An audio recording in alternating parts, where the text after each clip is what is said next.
A word to the wise. We are an explicit podcast tackling choicey adult themes, as well as entering spoiler territory if you aren't caught up with us. This is our conclusion episode for Golden Sun, the second book in the Red Rising saga. You better have completed that in order to listen to this first. We're very excited to talk about it and talk about the future of the series as we go forward.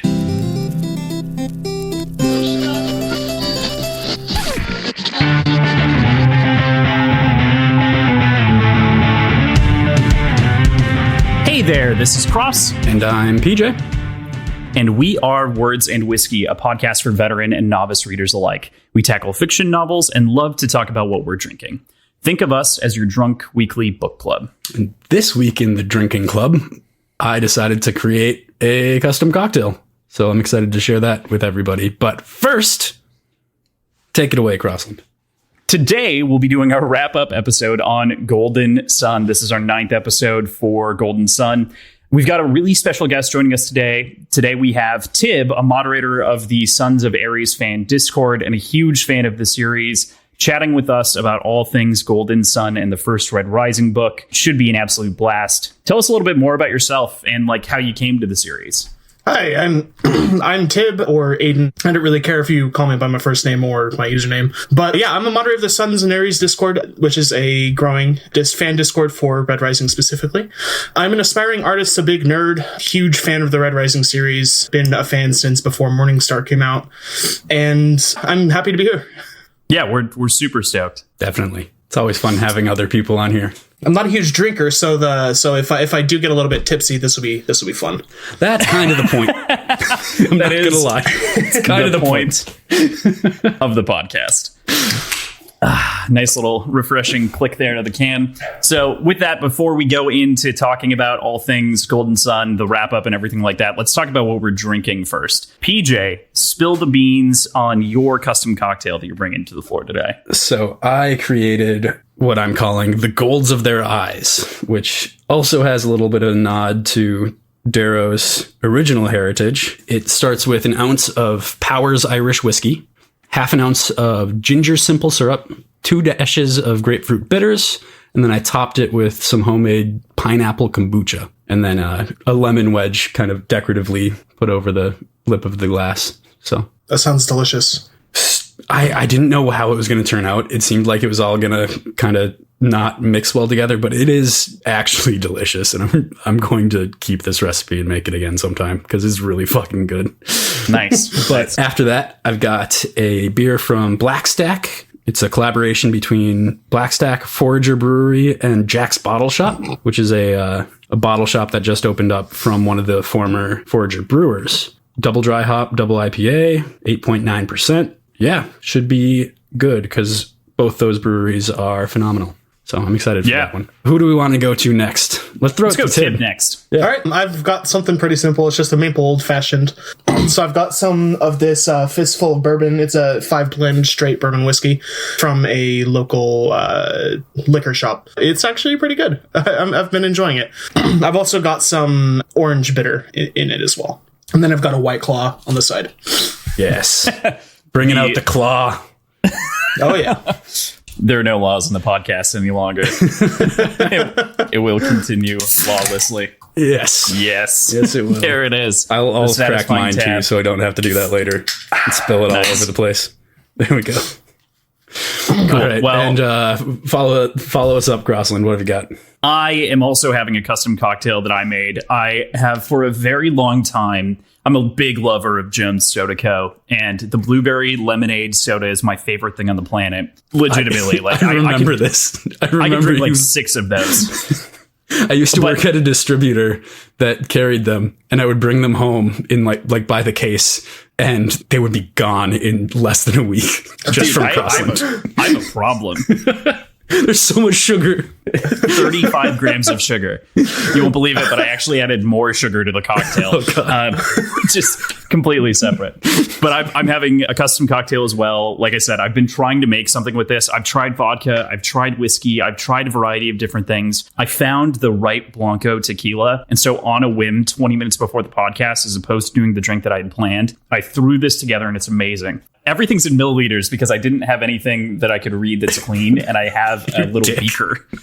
So it's effectively 2 shots of Blanco tequila, squeezed lemon wedge, 3 shots of the Jones soda, and half a shot of simple syrup with that squeezed lemon wedge and an icy boy. And It is so good. This is amazing. And what did you call it? Cool. It is the Orion G Aquira. So named after Orion, our fearless blue pilot of the PAX. And it is a glorious, like, neon blue color.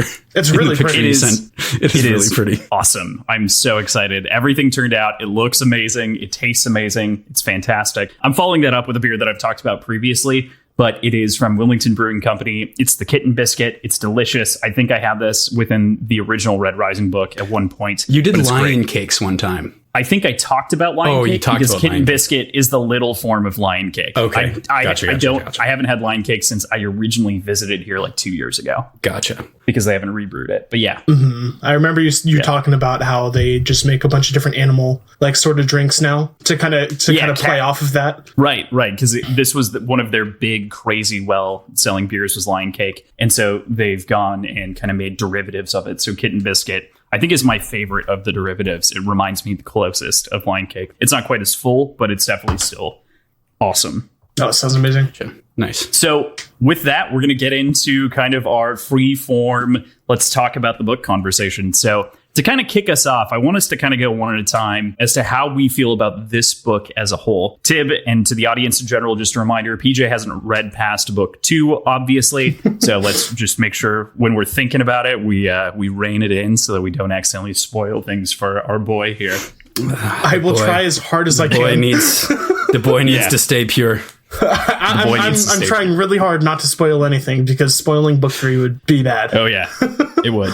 It definitely would. So how do we feel about this book as a whole, though? I'll throw it to Tibb first. Oh, I absolutely love this book. In the entire series as a whole, Dark Age, Golden Sun, and Morningstar are my favorites. And they're all so close up top as like my favorite. It's really hard to pick between the 3, which I think honestly speaks to Pierce Brown's writing style, especially as he's matured, far more than probably my own personal taste. But I really, really love Golden Sun. It's a great book. It has incredible pacing, and I think the cliffhanger at the end is pretty painful. I think painful is probably the right word too. Like it's bad. Yeah, it's painful. He just had to hold out for like 2 weeks at this point. Like it's. Yeah, I'm dying here, guys. I don't know how you're doing it. So when I first read Golden Sun, Morningstar wasn't out yet. And it took like a week for it to come out. And that week was hell. Just not knowing what happened to Darrow or any of the others after that last like battle at the feast. It's incredible. It's genuinely such a good cliffhanger that it makes almost every single reader, or at least everyone I know that's read it, immediately want to pick up the next book. So did you align that intentionally? So when you finish reading, you'd be lining it up to the release of the 3rd book?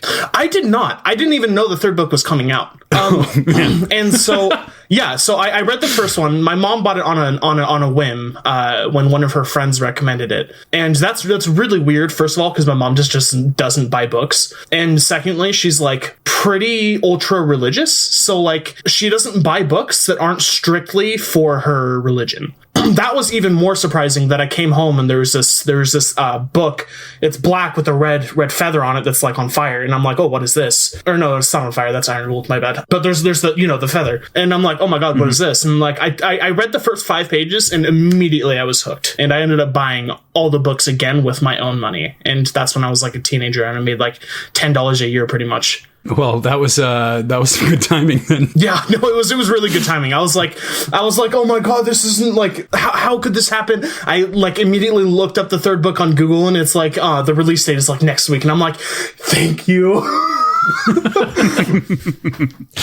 Good. You know, that's such a cool story, especially thinking about the series, because I actually found it pre-Dark Age, and that's where I had started the original Red Rising book. But like almost all of this original trilogy was there to unfold. And so, you know, kind of being there for the whole journey, I can't fucking imagine how stressful that was. And for those people that had Golden Sun when it came out and they had to wait the year until Morningstar came out, like, oh my God, I can't even process that emotionally. I'm doing a pretty good job processing it right now. I would say that I was pretty fucking lucky to have that like coincidentally line up so perfectly. Oh yeah, absolutely. BJ, how do you feel? What were your thoughts? I think this is not a sophomore slump. This band has done great work for their second album. No, it was, of all the books that we've read on here, whether we published the episodes or not, this is the best of them. How That's great to hear. What did you think of the improvement in Pierce Brown's writing style from book 1 to book 2? I mean, looking at just the emotion that gets pulled out constantly is so much more clean and so much more natural. I think that's the biggest change. But everything just is tighter, snappier. I can agree. It flows. It just flows very, very, very easily comparatively. Even though the second half of Red Rising, for sure, had similar traits to it, this is just polished much more. I would agree. I'm excited to see if it continues to improve, or if this is kind of where he found his footing and I can tell you that he's continued to improve. It just gets better. Yeah, Dark Age is genuinely one of the, I would personally say, one of the best books I've ever read. Like, the pacing in Dark Age, the action, how, well, for lack of a better word, dark it is. Everything just mixed together creates this perfect blend that I just love. And I think we get the sense of that too here as well, is that like the first book, as kind of mentioned, even on the front page and the front cover and all of the booksellers, clearly we're aiming this at an audience that liked the Hunger Games, because it does have those similarities, right? But the second book truly emerges and shows that it is so much more. This is, God, what's the third book in the Hunger Games called? It's Mockingbird, or something like that. Mockingjay. Yep, Mockingjay. This book accomplishes everything that Mockingjay was trying to do in terms of like political commentary in 3 times as eloquent of language with better characters. It's just strictly a better book, and it escapes its baseline formula. It escapes the baseline formula of the battle arena genre to some degree, or subgenre. I would agree. I have a lot of issues with people who directly correlate the, like, when they're talking about Red Rising, they're like, oh, it's like Hunger Games. It's like only the first book has a very, very small amount of kind of like Hunger Games sort of feel. Ish. But like even then, the Institute is just so much bigger of a game, and it's not even a game. It's not done to population control or anything like that, or just to control the population at all. I mean, population control isn't like killing people. Isn't it though? It kind of is. Yeah. I said control the population. Not in the same way. I was trying to make sure those were separated. Yeah. Like they're trying to control the people. Controlling the population, not population control. Two different things. I mean, they're doing both. Yeah, sure. But Hunger Games, I was a big fan of that series when I was younger. Not so much more recently. Rereading them, they haven't held up very well. But I can obviously, like, you can't deny the similarities between Hunger Games and the first book.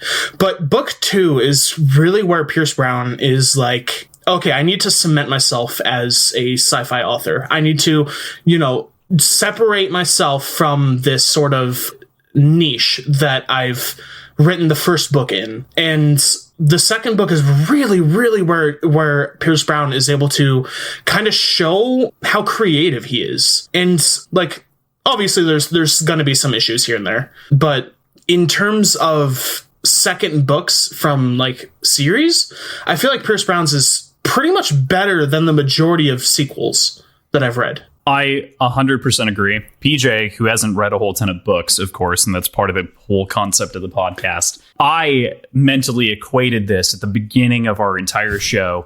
Even at the beginning of Red Rising, I said Golden Sun was my favorite book. It's the Empire Strikes Back of books. Favorite book in the series, I should say. It's the Empire Strikes Back of books. Does that hold up mentally now that you've made it all the way through? Like, you get kind of the same sort of like low point feeling that you get in Empire Strikes Back? Yeah, it definitely holds up. But I do want to address Tibb's comments on sort of cementing himself as something other than the author of the book that's kind of like the Hunger Games. It's interesting that he begins out with the Academy then, which is essentially like the same kind of thing on a bigger scale. I think so. I think that that's interesting for sure. I feel like that's why he didn't specifically get into the Academy, right? Like we don't really see the whole Academy. Otherwise, it would be, I think, to some degree, like a continuation of the original plot thread of like, oh, I'm a Hunger Games clone. You know, and I would be interested in maybe seeing, what would it be called? Not a midquel. Yeah, I guess. Well, so the only example that I can think of actually where someone's gone and done this, there are actually two. Patrick Ness did it with his Knife of Never Letting Go series, and Stephen King did it with Wind Through the Keyhole, which is technically book 4.5. So there is additional space, and I think with, for instance, the graphic novel that goes back and fleshes out Fitchner, knowing that as just the concept of the original Sons of Ares graphic novel, they could do that. He could fill out that space. And I think a lot of people would be interested in that space being fleshed out a little bit. So, but I think it would have been derivative for him to write that right now as Golden Sun. You know, it would have been. I think that makes sense. I agree. The 3 years or 2 or 3 years that is, I think it's 2. Actually, I'm totally blanking on how many years it is now. It's like 2.5 to 3 years. It's so the 2 to 3 years. We've had this conversation so many times I can never remember. We have. It's like 2.5 years. I looked it up on the wiki, so like hopefully the wiki's right, but it seemed like 2.5 years is right. Yeah, I believe he's like 21 in Golden Sun, which would mean that it was about 3 years after the end of Red Rising. Yep, I think he turns 21 to 22 inside of Golden Sun. Yeah. And then I know he's like 22 or 23 in... Yeah, right. Okay, so he turns from 20 to 21 in Golden Sun. Moving on from that little bit, you know, I think that it is so interesting that Pierce Brown truly grew as a writer between these books. I also, like, I love talking about Pierce Brown. I want to talk more about, like, the characters that are introduced here, though. Who was, like, your favorite new character that we had introduced in this book? We'll go with Tibb first, and then we'll move to PJ. Oh God. I've got a list inside of the doc. First, the character introduced in this book, I would say has to be Ragnar. Okay. My favorite character in this book that isn't necessarily introduced in this book, however, is Tactus. I think he's a very complex character, and he breaks my heart, and I love him so much. Interesting. Tell me more. So, why does he break your heart? He breaks my heart because he's such a he's a lot more than, you know, just that kind of flamboyant sort of, you know, like bad guy where he was raised in a really harsh family that really controlled a lot of aspects of his life, and he was essentially bullied his entire upbringing with his brothers. And I mean, they're all bullied by their family, which is why they all kind of turn out to be shitty people. And specifically the part where Darrow describes where he bought Tactus a violin. And the Stradivarius. Yeah, the Stradivarius violin, spending, what did he say, like 2/3 or a third of his bank account on it? 2/3, yep. Which is Augustus's bank account, so that's quite a fucking bit of money. Yep. And he learns that Tactus sells it, and then later on he learns that Tactus bought it back. And then Tactus, later on, of course, the whole stuff about Lorne and that stuff, it's painful. I really like Tactus, and I think he would have been such a good ally to Darrow, but obviously, yeah, he also had his piece of shit moments too. Yeah, you know, no, like absolutely. It kind of goes A and B, right? So there is kind of a tortured humanity to Tactus, but there's also this like very flawed exterior, which is what Lorne sees and immediately kills him because of that. Yeah, and it's like, we can't know whether or not Tactus would have ended up betraying Darrow again after that. But like in the moment, it very much feels like Tactus is genuinely like, okay, I'm on Darrow's side. Like I'm done. And we only got to, you know, relish that for a couple seconds before Lorne kills him. And so it's such a what if character who is obviously a piece of shit. He's a terrible person in multiple instances of, you know, Red Rising and Golden Sun, like where he abandons Darrow and takes Lysander out of the ship as they're leaving Luna. Like, he betrays them. He probably deserved to die, but he's one of those characters that I see parts of myself in. Not necessarily the bad stuff, but like he's of all the characters as a whole, Pierce Brown has such a way of writing them as human to where they often have these very, human flaws, selfishness, that sort of thing, like craving for power, that sort of shit. And, that's pretty typical in books, but I feel like Pierce Brown typically tends to write his characters in a way that just makes them feel a little bit more natural, which helps, even the bad ones, helps you like them, which is not something I've found in a lot of other books, at least not something that's made me feel this way. Yeah, they're definitely well fleshed out and well relatable in every way. How'd you feel, PJ, about Tactus and Tactus's death? I know we got into it a little bit. I think it was necessary upon thinking about it more. I was kind of grappling with the idea of why would Lorne have reacted so harshly for something that didn't actually happen? Like he didn't actually do anything to his grandchildren, but the intent was there, and the steps towards those actions were there, and the threat was very, very physical. Like it was tangible. And as we learned later, he was sorry about it.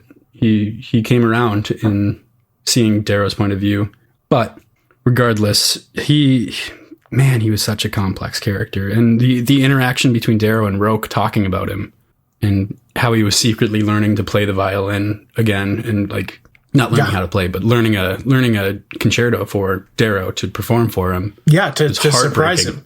It's it hurts so much. Total gut wrenching. Because I'm so. Oh, sorry. I was going to say. No. Go ahead. I'm the type of person that loves redemption stories. I crave them. And so we got a touch of his redemption and then dead. And it's honestly such a fitting end for him. As painful as it is for me, it's a fitting end because there's no way for any of them really, and to tell whether or not he would have stayed with them, and especially if he had learned Darrow's true identity, I don't know if Tactus would have stayed. So killing him was probably the right choice. That's actually a really good call. That's an interesting thing that I hadn't considered. Yeah, but I don't know. I don't know. I think he would have been Team Roke. Yeah. No, I think having to choose between a Red or Roke, he would have chosen Roke. I think it would have also driven probably more of his friends away, because it would have sort of reinforced the thought that even if some of these bonds break, I can get them back. I want to tie a bow on that little bit of a conversation, because I actually want to get into the friendship and the mediation and meditation on like the idea of friendship and trust in the next question. But PJ, who is your favorite new character? I mean, I don't think it's any surprise to anybody that I will be Cavex when I grow up. Cavex or Ragnar? Cavex. I will absolutely be this giant bumbling old man who barely speaks coherently and feeds jelly beans to a strange pet. Like, that's amazing. That's not what I expected to be your answer. I love it. That's great. I also relate to Cavex. He's one of my favorite characters as well. And I relate to him because I am a very tall person. I'm kind of bigger and I have red hair. So like, oh, perfect.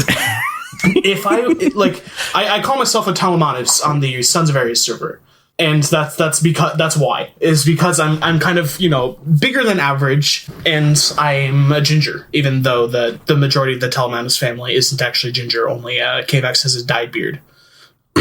I just relate with the family and I love it. So I'm a Telemanus. You're 6'4"? I am. Yes.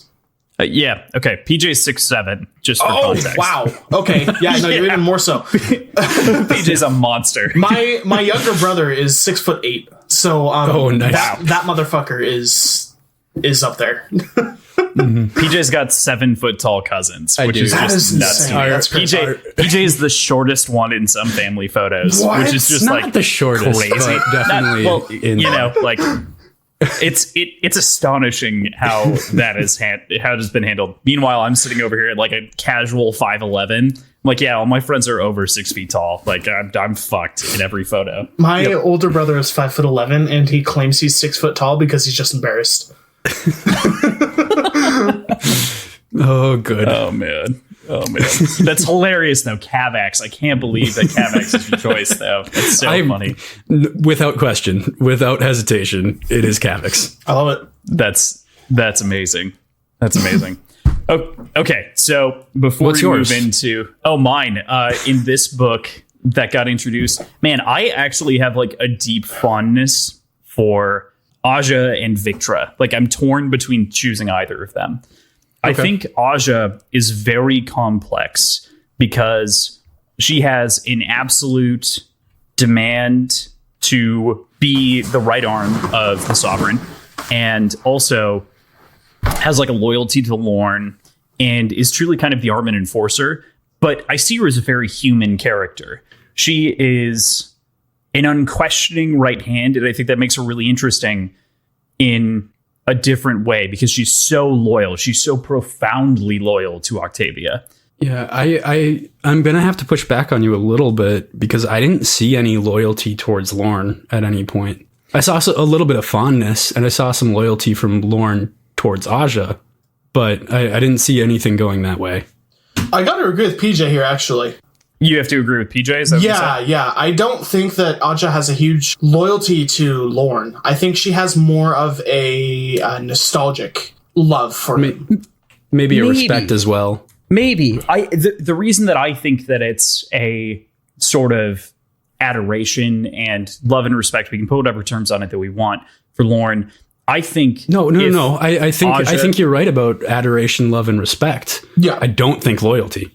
Yeah. I think she does have loyalty. Here's why I think she has loyalty. She would have absolutely, given everything we know about Aja, would have snuck up on Lorne and killed him in cold blood had she had the opportunity to. And I think she did in the garden. And part of the reason that she resists that urge to just cut down Darrow and Lorne in those moments is strictly because of loyalty to Lorne.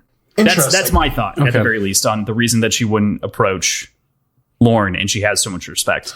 Lorne counter also has a ton of respect for Aja, saying, like, you don't want to fight a fucking river. Like, you don't fight a river, you don't fight Aja, right? It's like the line. So that's terrifying in context. That's a really good thing to pick up on. I actually didn't pick up on that. So I'm on the fence now. I don't know. Fair. I need some more proof, but I can agree with that argument that you made. I also think Victra has such a crazy character arc inside of the story. She's introduced. She is unflappable. Her loyalty is constantly questioned by everyone around her. And yet she's the most loyal character, more so than Aja is. Oh, yeah. And just until the literal end, when she gets shot and she dies on that floor, you know, like it's just so shocking. She's got such a good story inside of the story. And she never got the booty. She never got the booty. She never got the booty. Mm-hmm. It's so unfortunate, but you know, I love Victra. Those are my two if I had to pick. I'm a big fan of Victra. I love her.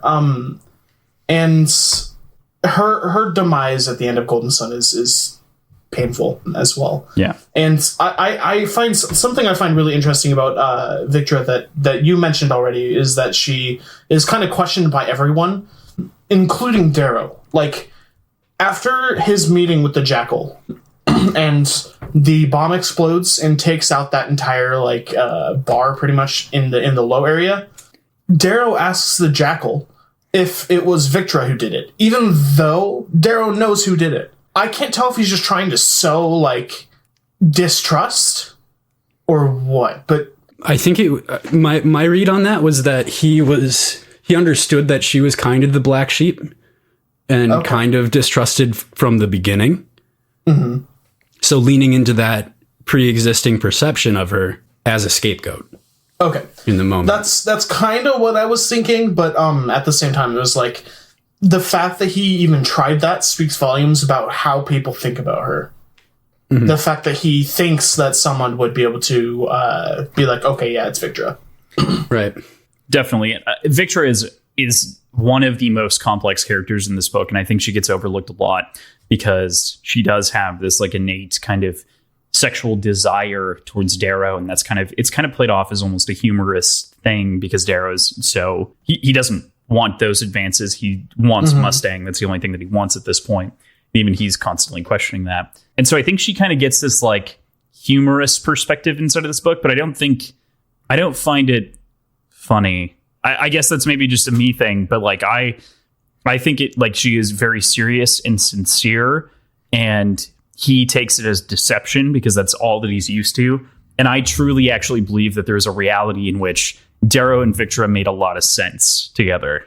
I don't put them together because I feel like she's too strong of a character, if that makes any sense. She's too headstrong, and that's not sort of like Darrow. He likes Mustang and he gets along well with Mustang, but Victra is a completely different type of headstrong. Yeah. And I don't think they would have worked super well together. But I mean, I definitely all their interactions, as you know, you said they're supposed to be kind of funny. I do find the humor in them, but I don't find it necessarily funny. Like I can see the humor and I recognize the irony, and that's where the humor comes from. But Victra herself, I don't see her as a character that would have necessarily gotten along super well with Darrow in a romantic sense. Yeah, that makes sense. Do you think she would have gone along with him? I think she would have, but I think she wouldn't have. Okay. Friends? We'll take that. We'll parse it. We'll leave it there. I want you two to fight about it. I just think friends, I can't decide. Friends and a little more is the absolute max they would have gone. I think that lovers or romantic at all would have caused some issues with them. In strictly more of that sort of getting to see Darrow's romantic side and kind of seeing more of him in that sense. Okay. I think the problem with any part of this relationship lies with Darrow because he is just innately untrusting. And if he had the ability to open up and trust truly and fully, as opposed to questioning Victra and kind of like pointing her out as a like classic pixie gold, where it's like, oh, you're just a pixie. Like you just want to fuck people. Like that, his like innate attitude towards her is a part of the problem. Yes, she does have this like natural seductress desire attitude about her, but that doesn't necessarily mean that I don't think that she was. I think that she was very serious about like the whole gambit of like them having a relationship, and I think it would have been more than okay. Could she have been making a power play? Potentially. And there are a number of other like questions that linger there, but I think that I sincerely believe that Victra is at least like, if we're considering Mustang more than 50% compatible, meaning they're a match, Victra's right there, like 46 or 47% compatible, like totally fits the bill, would fit Darrow if he didn't have another immediate option. She's definitely the second best option that we've been presented with. But yeah, I can't help but think that like she is close if Darrow was a trusting person, which is the entire concept of this book, is he's not trusting at all. I would say second best option that's, or at least was alive. Well, that's fair. I would Eo's say that dead. EO and Mustang are his top two.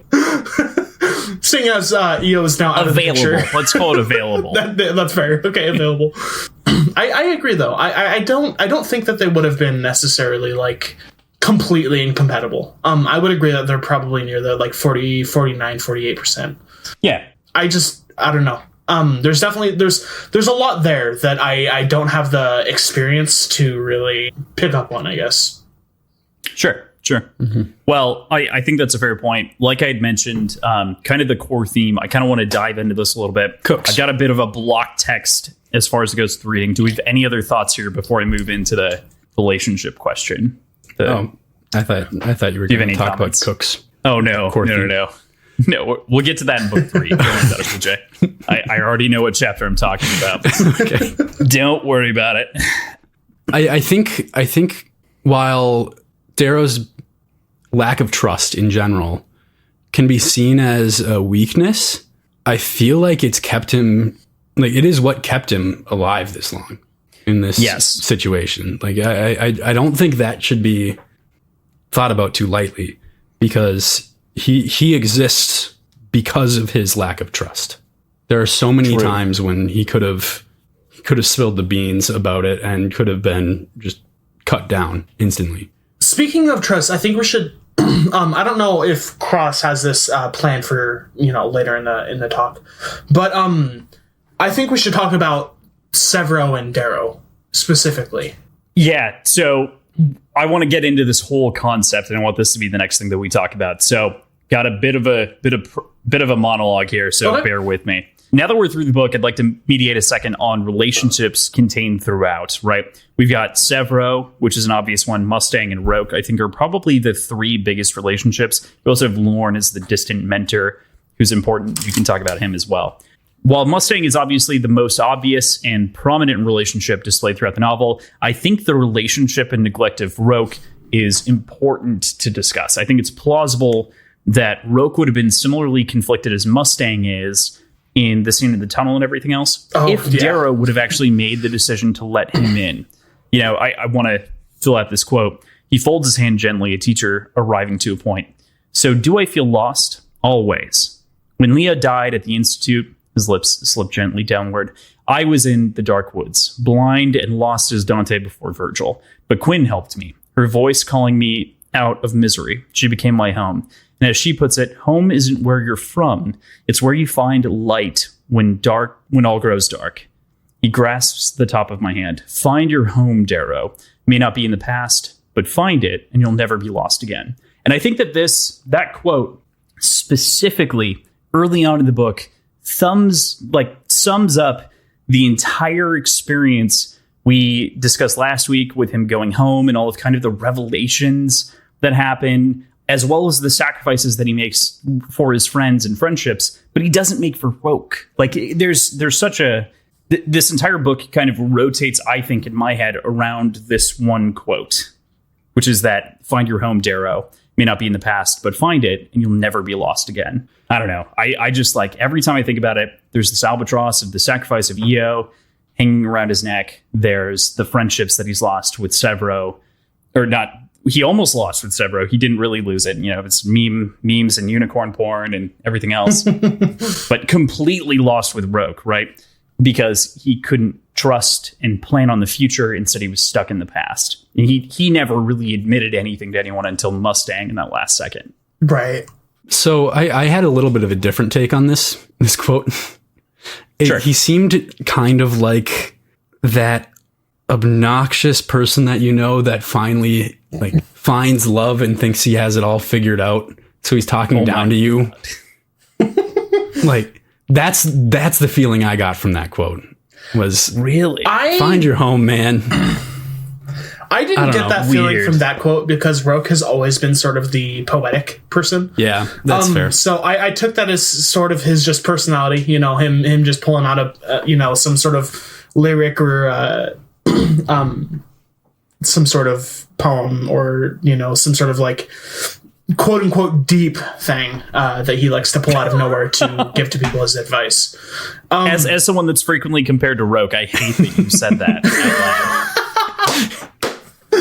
Quote unquote deep. Viscerally offended. Oh god, Continue. I didn't know you were. It's mostly by me. Go ahead. It's fine. I'm mostly the one that compares him to Roke. PJ and Bing. We're both like, oh yeah, Cross is Roke. That's right.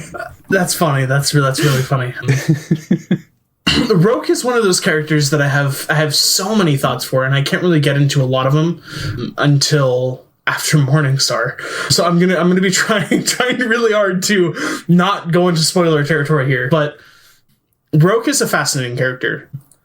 I've had friends that are the same sort of deep and poetic sort of personality, and I have a lot of love for Roke, a lot of love for him.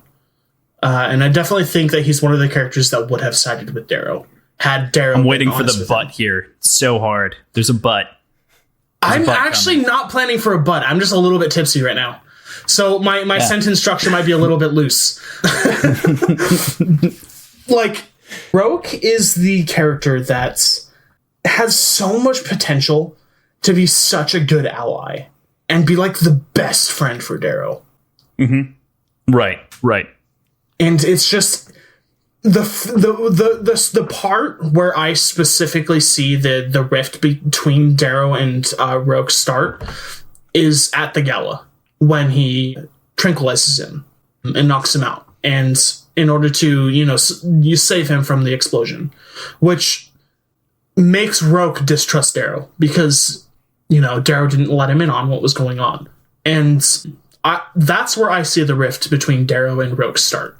And rereading was really painful. Do you think that's the point where Roke starts to become suspicious of Darrow's involvement with the Sons? With the Sons? He has a good excuse with the fight with the Bolognas. Yeah, I don't think that Roke thought he was a son at that point. I don't think that even crossed his mind, but I do know that he was... Oh, the explosion doesn't go off, does it? No. It just, right. They never blow up. Yeah, he never blows up because he ends up, instead of blowing up the gala, he ends up having that fight with Cassius because he realizes that this is not something that Io wants. This is against Io's dream. And so he completely drops the plan that Harmony made to explode the gala and kill the 2,000 golds that are there. And instead, he has that fight with Cassius, and then almost beats Cassius, almost kills Cassius, and then the Octavius stops that, which causes that huge rift between all of the golds, and starts a sort of civil war. So, casualty-wise, this was a better choice. Got rid of more golds in the long run. Yeah, true. Definitely. True. No, I agree. Fair point. Better than the bomb. Harmony wasn't thinking straight. Clearly. Clearly, the better choice is to start a civil war and let them kill themselves. God, I hate Harmony so much. Anyway. Yeah, I mean, just like the general thoughts of trust and relationships as they feed through the novel, right? Like, this is the core theme for a lot of the novel, is kind of the sort of closeted story of Darrow being a Red, and kind of moving into the whole conversation about generally telling his friends about like what he is over time. Tibb earlier mentioned like Severo, obviously, and sort of the insight there.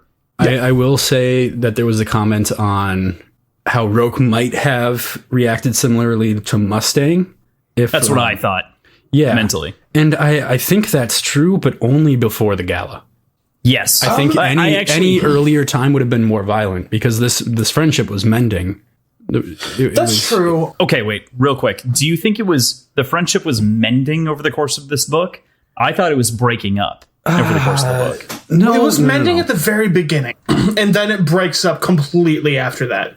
As soon as Darrow goes down to meet with the Jackal, that's when him and Roke's relationship is just done. In terms of friends, anyway, in this book. And I don't know, it's just like, it's such a complex, intertwine of different yarn. And something I find, slightly different tangent. Pierce Brown doesn't write down like major things in. No, he's a total pantser when it comes to writing, which is nuts to me. He's off the cuff of his pants. These great themes. I do not know how he does it. My friend is an aspiring author. My best friend, and he is honestly a genuinely amazing author. I love his work, although he's not published yet. And I say yet because I know it's going to happen. I have that amount of faith. But his writing, like the amount of research I see my friend put in, and the amount he's written about his world in binders, he has like I think 3 or 4 binders full of information just about the world and how it works. So that he's able to keep this sort of really tight grip on that, so he doesn't have any sort of plot holes and whatnot. And there are a couple plot holes with the first couple books of Red Rising. And Pierce Brown has come up later just like, oh yeah, that's kind of a joke now. Like, it's canon. Like, yeah. In the first book, there's supposed to be 12 houses. He accidentally names the 13th. Yeah, and right. Now the canon is that there are 13 houses. And yeah, this isn't really spoiler, but later on he accidentally names the 13th night as well. And that's a joke, a callback to accidentally naming a 13th house, because it's between him and his editor to be like, oh, I accidentally made this mistake on the first book. Let me make it again later on. That's pretty funny. Yeah. That's pretty awesome. there's a decent number of good inside jokes that Pierce Brown is like, oh, fuck, I fucked that up. Yeah. Okay, let me just like, this is fine. So That's the way that he you're treats speaking some parts. like lore-wise. Metatextually. Lore-wise, he doesn't write anything down. Because unless he's a genius at Roman history, I feel like you'd have to have some sort of reference text. Well, he fact, does. he is a genius at Roman history. He factually, I had this exchange with him on Twitter that he literally reads Meditations every morning, like Ryan Holiday, person that I mentored under, and like everything else, like it's just nuts. He's deep stoic. Pierce Brown, like I didn't mean to insinuate that he doesn't do his research. He absolutely does his research. I meant more just like having sort of notes. Yeah, he doesn't keep Reference notes text. about his world or his characters specifically, which is why you occasionally run into a plot hole here and there. And to be fair, for Pierce Brown, kind of writing off the cuff of his pants like that, it's impressive how few plot holes there are. Yeah. Like, I can only think of like 2 or 3. It's fair. It's fair. It is impressive. Speaking of plot holes, in this book, which of the plot twists were you surprised most by? What the fuck kind of We'll segue start is with- that, Crossland? It's my segue. They both use the word plot. All right. Right. Speaking of plot holes, you idiot. All right. Plot Deviant twist. motherfucker is what you meant instead of idiot, but we'll take idiot. Fitchner being Fitchner. Ares. Yeah. God, which twist? Fitchner being Ares was a huge twist. I think even more so for me personally was finding that Severo knew and that he accepted him and loved him anyway. That's like, obviously Severo is, half he's not a normal gold. So he kind of has that outsider opinion. So like it doesn't surprise me that much because of that, but like Annie Gold taking Darrow's side was surprising to me. So that brings up a curious question that I don't know if we've addressed yet. Severo was approached by Ares on his way from Pluto. Does that mean he knew that his dad was Ares the entire time also? I don't think so. so. I don't think You so. don't think so? Okay. I Continue. think that Fitchner purposely kept Severo outside of his entire sphere of Ares. And that was for multiple reasons, to keep him safe. Do you think he could hide who he is? Like, So to hide who he is, especially, but like in the Sons of Ares comic books, they kind of go over this a little bit more. Fitchner had a scare with Severo when Severo was a baby. And so Fitchner is very careful with the entire, identity of Severo's mom and all of that. He's very careful with that. And I don't think that he let Severo in on it. So the more that I think about it too, as well, real quick, the component that I think gives off that Severo actually didn't know specifically that Fitchner was Ares is the fact that he actually learned his heritage. I think the book says 3 days before they have that giant scene before they go to the Triumph, right? Before everything happens with the group of generals, effectively, with like Fitchner, Severo, everyone else that's in the Sons of Ares, Dancer, and Darrow, are having that conversation. I think he's like, I found out about my heritage like 5 days ago, boyo, and like starts to say all of the like red slang as though he's like grown up with it. Yeah. Which funny, of course, but also I think that speaks to his ignorance, right? Like he doesn't actually know. Yeah. okay. I definitely think that Severo didn't know. What was about that? any- Sorry. I said I definitely think that Severo didn't know about any of that. Yeah. Especially not his own history and whatnot, because he was very, very ingrained in the gold culture and that sort of stuff. He definitely comes out of that in Golden Sun. And I think his meeting with Darrow, where he's trying to insinuate that he knows what Darrow is, and he's trying to get Darrow to just tell him and be honest, otherwise he'll leave forever. That's a pretty fucking heavy scene. Because you have the perspective of Darrow, where he's so caught up in fear of people finding out what he is. And then he has his best friend. And the first time seeing him in like years, his best friend comes home and is telling him to tell me what the secret is or I'm leaving. Can you imagine having some sort of secret identity and someone saying that to you? Hey, Clark. I mean, if you're a Batman. Yeah. We with different metaphors, but good. Hey, Clark, I saw you flying. So you flying last who's week. that guy without the glasses? He looks kind of like you do. It's like, no, on weekends I do D&D, not Superman. I'm not Superman. I mean, I own a cape, but it's a vampire cape. I'm Dracula, not Superman. So something I'd like to talk about. I want to specifically talk about the characters that we had die inside of this book. We talked about Tactus a little bit. We talked about Victra, I think, efficiently. But we also have Fitchner, Leto, Pliny, and Karnas as a couple of big death notes to talk about. So I think we start off, we'll move backwards to the important characters. How do we all feel about Karnas dying?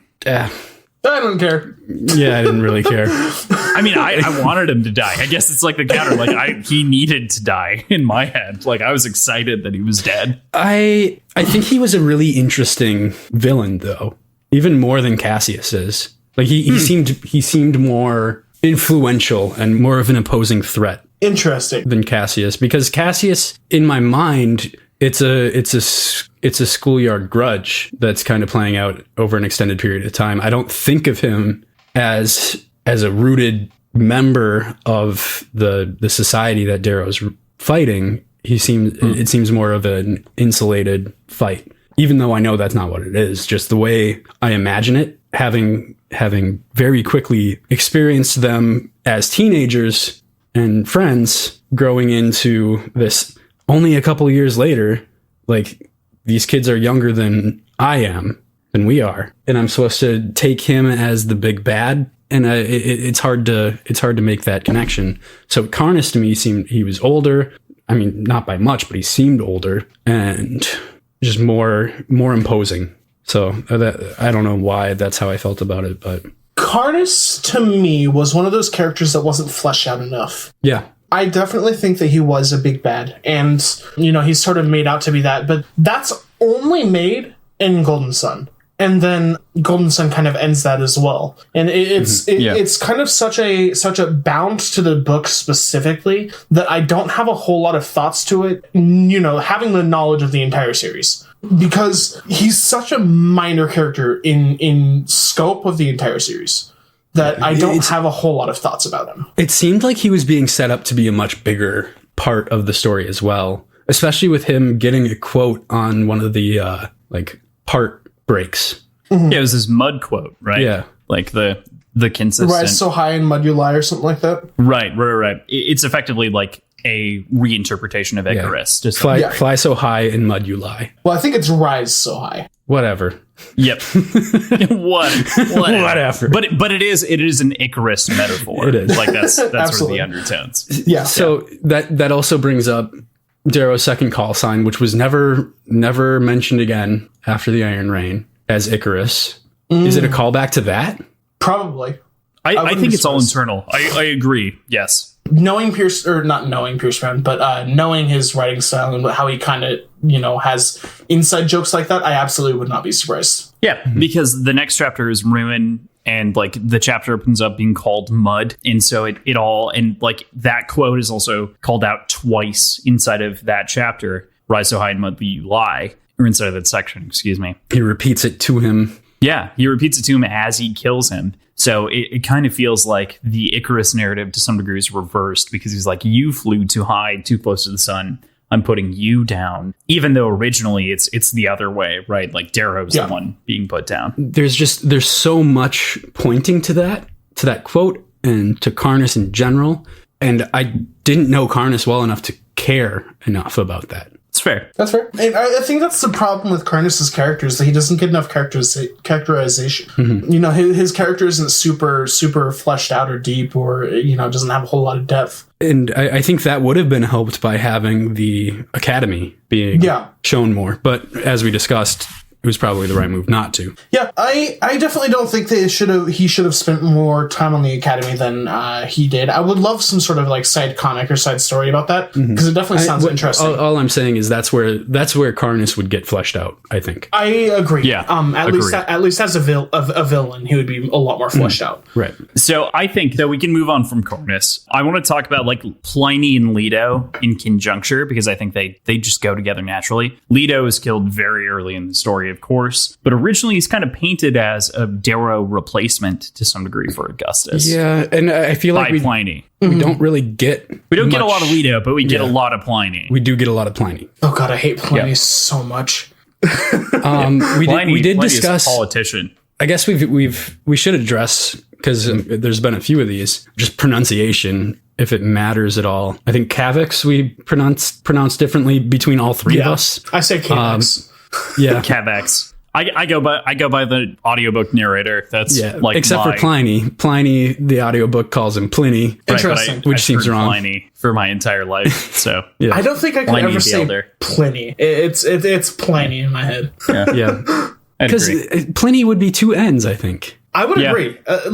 In terms of like grammatically, I think it would be two N's. Like Pliny sounds like the more correct, pronunciation.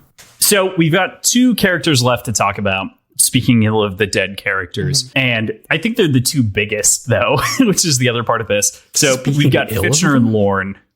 Well, this entire section has been speaking ill of the dead characters, but like not really. Okay. They're just dead. Right. So we've got Lorne, we've got Fitchner to talk about yet. So which do we want to talk about first? Lorne. I adore Lorne. He is I agree. a moralistic space racist.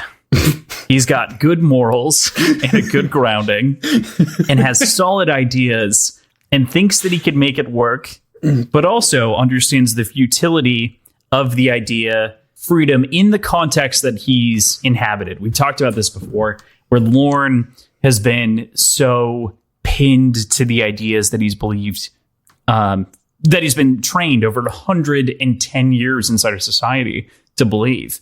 And so he is just stuck kind of in a rut and pattern. And finally, near the end, before he dies, he kind of breaks free of that. And he's like, you know what? I actually did make a mistake. You are an inspiration to people. He's talking with Darrow.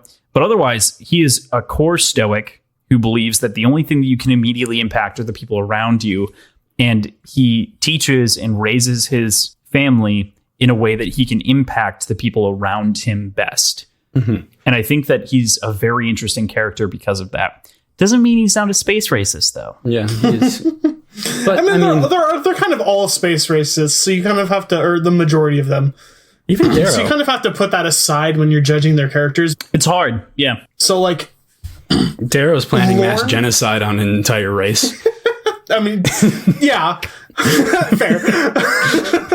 Is he, though? No, not anymore. But he was. Lorne is an interesting character. I love Lorne. I pretty much love every single character. It's kind of hard not to. Even the bad ones, they're fun. But Lorne himself, I feel like, is a character that was really misled by Darrow. I don't think he would have stuck with Darrow if he had known Darrow was red. No, I don't think he would have. I think he's one of the few very truly lawful good characters that we've seen. Yes, agreed. He is putting it on the D&D spectrum, 100% lawful good. Yeah. On the D&D spectrum, where would you put Roke? I think also lawful neutral. Lawful neutral, I think would be probably I'm stuck between lawful neutral and lawful good. Yeah. Yeah. I think he exists inside of that top end spectrum. He doesn't veer to bad. He definitely understands that sometimes morals are different than laws, and he That's true. Typically, I think he would typically choose to follow his morals rather than follow the letter of the law. It's fair. That said, I think you're right. It's probably towing that line a little bit. Yeah, he's definitely in between for me. I really think that Lorne not only toes the line, but he kind of... the other part that I think is so interesting about Lorne, he obviously toes that line that we've been talking about, but he also has very direct Marcus Aurelius insights and Epictetus insights. He's not... So I love Stoics. It's been talked about a couple of times on the podcast. He is more of the grounded school of Marcus Aurelius in terms of being an emperor a leader, a warlord, and kind of changing the paradigm, as Pierce Brown might enjoy saying, of Roman culture. And he really did like kind of shake it up in a lot of different ways. Lorne embodies that attitude, but he never actually seizes it, right? He is constantly on the verge of like, I could have a better life, but I feel this demand to like also appeal to people. And so that's why he's the Rage Knight for so long. And he does these things until he finally decides to separate himself out and go to the Rim Moons and, you know, like take out his own time and his own family and like remove them from the negative life of society. And I think that's such an interesting complication in terms of his character, because he finally recognizes that the system that he's taken a part of for so long isn't good or beneficial to him and others. I often forget how old Lorne is. So he's not just been in the society for 50 years. He's been in it for 112 or something like that. Like, yeah, he dies at 111. This motherfucker is old. He's as old as Bilbo. Yeah, Bilbo Baggins. So like he has his entire, you know, childhood ingrained with this gold culture, and even he wants to separate his family from that. And I think that shows that there are people in the society who are able to kind of separate themselves from it a little bit and recognize, hey, this is what the society does that I do not agree with. And he takes his family and kind of, you know, pulls them outside of that to Europa. Is that right? Yep. And he kind of pulls them out to there and, you know, has them on his own island, which is protected by his griffin and all that shit. Like he has them pretty separate from society. And in terms of, you know, thinking about someone as powerful as Lorne, who's literally one of the best razor wielders in society, I think the fact that he wanted to separate himself from, you know, Octavia and the rest of society speaks volumes. Yeah. Yeah, he's got his own school, right? And I feel like the other quote that sticks with me that kind of feeds into that is, a boy throws stones, a fool steals kisses, a man gives his heart, right? So kind of the three stages of like different enlightenment. And I feel like he has hit a point where he is at a man gives his heart, where he's escaping sort of the tyranny of society. And that's why he decided to move to the Rim Moons, is because he realized that like there was no heart inside of the society. It was cold and dead, if you want a direct comparison. And it just feels now he is. It just feels. Sorry. Well, now he is. Sad. It's so sad that Lorne dies that way. You know, it's upsetting. Other thoughts on Lorne? All I'm thinking about is his griffin right now. Did they leave Icarus? him? Yeah. Was it Icarus? Yeah. Yep. Oh, I didn't realize that. Is Icarus on Europa, or did they take it with them, or did they take him with them when they evacuated the planet? Didn't Icarus die? No. I'm not sure. I can't remember. Did. No. Because right at the end, they talk about the things that didn't we just read this paragraph? How he'll never see his griffin again. He'll never see his family, never see his grandchildren. I don't recall any specific instances in which Icarus dies. Yeah, here we go. Tries to say something, but his body has quit him. He will never see his island again. Never pet his griffin. Never hear his grandchildren laugh or see Lysander, the grandson I promised him. So that, to me, implies that the griffin's still alive. Okay, so the griffin is still alive. Yeah. Is this another spoiler moment? Indirectly? No. Totally irrelevant. Okay. I've got shifty eyes towards my monitor right now. I would assume that the griffin is currently still with the Arcos family. It's probably a sort of similar situation as Sophocles. Mm-hmm. So I think what pet. Darrow has to do now, he has to take the griffin, get one of those rubber horse masks, and put it over the griffin's head, and now it's a Pegasus. Oh my god! deliver it to Mickey can fix it. Mickey could fix it. He can fix it. They can make the horse mask its face. It'd be okay. Oh god! It'd just be a Pegasus griffin, you know, like horse griffin. Be a little bit different. God. It'd be okay. Okay, moving on from Lorne, but then we move into Fitchner, who is a much more complicated character. He is because chaotic evil. Or chaotic he's good. Got chaotic good. He's chaotic good. Chaotic good. Yeah. He's got roots in the first book, though. And I think that's the important part to unpack from Golden Sun. is that he has so much impact on that story now, thinking back to him being Ares the whole time and the way that he shaped Mars' house and everything else. Like that reveal is so critical. Yeah, that does have me questioning that jam field that they're in. Yeah. When Darrow's first talking to him and getting like supplies and stuff and kind of bending the rules a little bit at the Institute, does that jam field also block the signal from the cameras?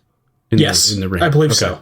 I believe it blocks everything from sight to sound. It, like any sort of surveillance on them would be blocked. Does it block smells, or could like Pax go into one and just rip a nasty fart and trap people inside of it? Yeah, that's so fascinating, PJ, but I don't think that's even been talked about. No, that's not been discussed at all. That's the first. But a good question. It could contain farts. It could be really smelly, which Severo is very smelly. So, like, it fits. Oh, God, if it fits, it sits. Continue with our breakdown of Fitchner. So he doesn't fart in the jam field, so we can't test that theory. As far as I know. Sorry. Yeah, he has so much going on, and I'm curious. I guess I kind of know how he gets everything done, and it's through his, I guess, lieutenants is what I would call them, within like Dancer and whoever else he has, while he's leading his kind of normal life in Gold Society, which has got to be fucking stressful. Makes him seem kind of like a superhero, I imagine. Yeah. Like, no, kind of. I definitely agree. He's got a very like Spider-Man attitude to some degree.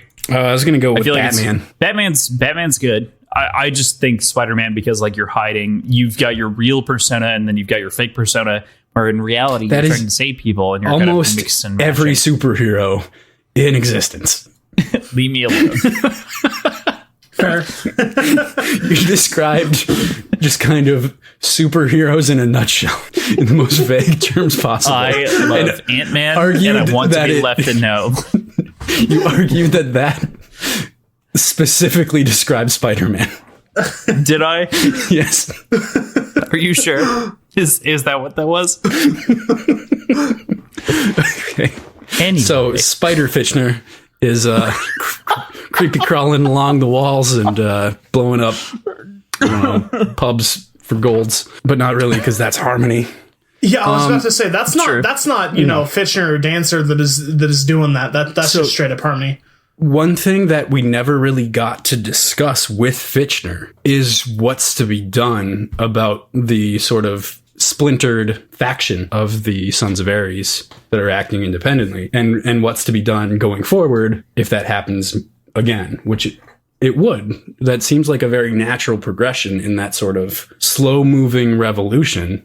People are going to get impatient, and people are going to want violence and want carnage. But, I mean, I'm sure that'll get answered, and I'm sure that will be addressed at some point. But specifically, I'd like to know what Fitchner would have done about it. And I don't know. That's a good question. I don't think he agreed with Harmony is doing. Now you've got me on that. I don't think he would have agreed with what Harmony was doing, and I think he would have wanted to stop her, but probably not through violent means. Right. Yeah. But how? How does he approach that? Does he have any sort of communication with Harmony at this point? Harmony claims so. We don't know. I don't think so. I mean, obviously Fitchner's dead at the end of Golden Sun, so we can pretty much assume no. But I mean, you underestimate the power of prayer, my good boy. As well as the power of PJ's conspiracy brain, which will go off in any direction at any point. So as PJ had mentioned, the prayer that maybe she's just praying to Ares to answer her question could actually be like a real thing to some degree. It could be. Where it's not, it's less, it removes itself from a person and it becomes an ideology. But also, like if she believed, the Sons of Ares changes. If she ever had the inkling that Dancer had made up Ares, or Dancer was Ares or something, or Dancer was some crazy guy thinking he was talking to someone named Ares, she might have legitimately not believed that there was actually an Ares in this situation. If she hadn't had direct communications herself. Point. She believes in the veil, right? Like naturally, like most Reds do, she believes in the veil. So it's not so outlandish to think that a foreign god might be Ares, Right. like a completely foreign concept. Yeah, where it's more of an ideology than it is an actual person. In which Dancer was actually talking to Fitchner, and Harmony never really got that sort of interaction, I don't think. And so there's definitely something to be said about, how Harmony goes about this sort of thing. That's kind of just her nature is a lot more violent, and she sees the way that she's been treated, and she wants revenge. She's not looking towards the bigger picture, where it's going to take a lot more of a calculated plan to really destroy the entirety of the Golds.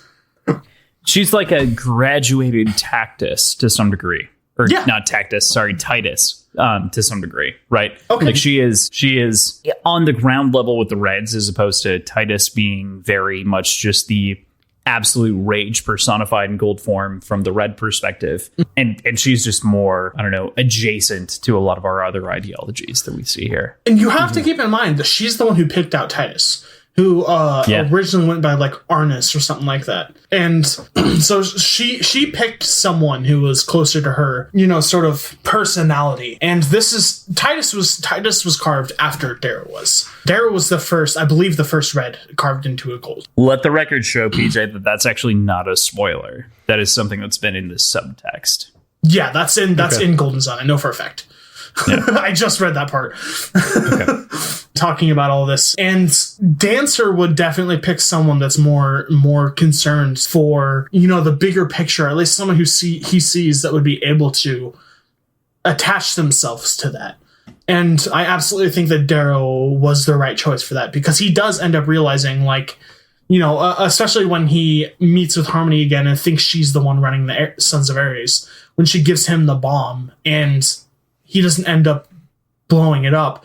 That shows just how correct Dancer was in picking Darrow. Certainly. It's definitely true. No, I totally agree. I think the really interesting thing about Harmony's character is that she would pick Titus. She would pick 5 Tituses over 1 Darrow. And that's where Dancer would pick 5 Darrows over 1 Titus, right? Absolutely. It's because he'd rather, it's the subtle play versus the aggressive play. Yep. And I think that totally inhabits all of these characters' mindsets as we think about them and reflect on them. So I want to talk about something that I don't actually think that PJ and I have a whole lot of license to talk about inside of the story.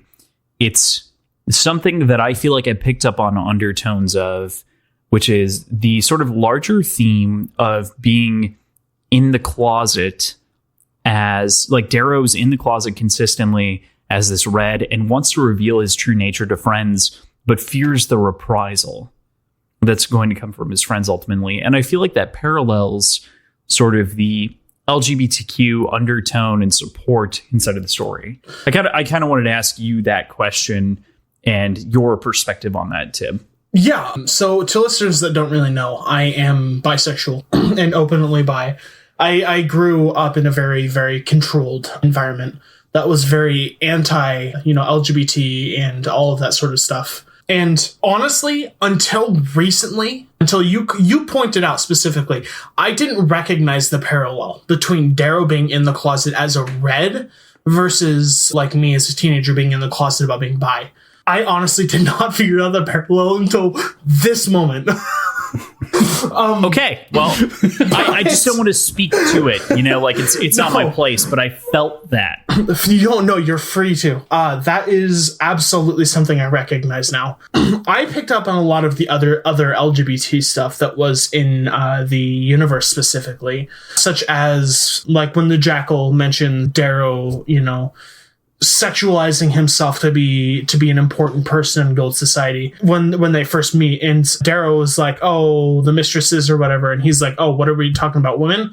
And so like it's hinted at the fact, or not even hinted, it's pretty much said that the Jackal was trying to get Darrow to have sex with a bunch of men to become important, the gold culture, or in those sort of circles. And I think it was one man specifically, wasn't it? Was it one man? I thought it was kind of more Oh, it was ambiguous. Maybe I think it was ambiguous. I was thinking that the way I had interpreted it was that there was someone specifically that the Jackal wanted to get information on and needed someone to seduce him. I agree with you. I think he said something elusive like the targets. And so it kind of felt, ambiguous to some degree. But yeah, it was either way, the at point least for me reading it was very ambiguous. Kind of more of an open, like, he's going to be sleeping with everyone, that sort of thing. Like he'll essentially become a pink and gold's clothing in order just to remain alive. And apart from that, me personally, I've always been bisexual. I've had gay thoughts towards men since I was like kindergarten. I can remember times when I was super young where I was attracted to a fellow male person, or like male student or male friend. And it was very, very scary for me at the time. And so I can really relate with the fear that Darrow was feeling in terms of coming out to his friends. And I think that's, I said that I hadn't really realized that Darrow was in the closet, or I hadn't made that connection until now. But as I'm realizing that, I'm realizing so many things. Like his coming out to Severo. Severo knew. So that's the sort of thing. Big deal. Where it's like, big deal. Yeah, my friends knew I was bi. They knew I was not, straight. But they didn't say anything because they wanted me to come to them. And that was the same sort of relationship that I had with my friends as Darrow had with Severo. And I'm connecting with that a lot right now. But we had a small conversation, recently in which I talked about how Pierce Brown writes the LGBT community as something that's just normal in society. It's not, it's not showboated. It's not really paraded upon. It's just kind of there. And that helped me realize as I was reading it as a kid, a very sheltered kid. Like I was in parts of cults. That's how sheltered I was. I wasn't allowed to really see the whole world for what it was. And seeing how Pierce Brown wrote this story where characters were homosexual or bisexual without having that sort of coming out or like parading or, like I said, showboating, it made me realize that these people are normal. This is just something that's normal. This is something that I've been taught was not normal. And that really opened my eyes to allow me to be able to go like, okay, oh my God, like being bisexual isn't the death of it's just part of me. And so I've been able to evolve upon that. I've had boyfriends, I've had girlfriends, I've had all sorts of that, of course, obviously to my mom's great unhappiness. But well, don't mean to laugh at I'm gonna laugh so because you're free to laugh. I don't. I have a very strict, very strained relationship. But Pierce Brown has written these characters and these bisexual or LGBT as just part of normal Gold life, and it's something that Golds aren't taught to hate. Meanwhile, you have the polar opposite where Reds are taught to breed like rabbits. They're taught to be straight. And so you have that sort of connection with Darrow specifically, where he comes up in that sort of lifestyle where, bisexuality and homosexuality and all of that extra stuff isn't really thought about, isn't celebrated, and isn't encouraged. And so you have him coming from that lifestyle, going into the Gold culture and seeing all these Golds act naturally. And you do see some sort of that internal conflict with Darrow in some of his internal conversations. And honestly, all of that, just all of what Pierce Brown has done as a total has really connected with me. And I can say that it changed my life as a whole. I will not be the same. That's so revelatory. That's incredible. Really appreciate you talking about it. To the varying degrees, of course. What I think is really interesting, feeding into what you were just saying, is that the sort of perspective on culture, he does make it very normal. I think I had talked about this a little bit with Tactus previously, but like Tactus doesn't even like mentally differentiate between male and female lovers as it comes to the gender inside of the series, right? Like there's nothing else is talked about in the way of gender, but he just thinks about in the format of lovers. And I think that's fascinating. I think that there's a lot of other conversations that exist, but I think that Pierce Brown has painted a beautiful portrait to some degree inside of Golden Sun as a like coming out picture, and sort of the nature of trust and the nature of the way that you reflect on and trust the people that you do. And also like the reason where if Darrow would have came out earlier, he would have done better. He would have done better with so many of his close friends. And he only realizes that, I think, when he hits Ragnar. I think Ragnar is really kind of the breaking point where he's like, oh shit, not only am I causing a cultural evolution, but I'm also moving forward everyone else. And so it's so interesting. I think it's a great narrative throughout the story.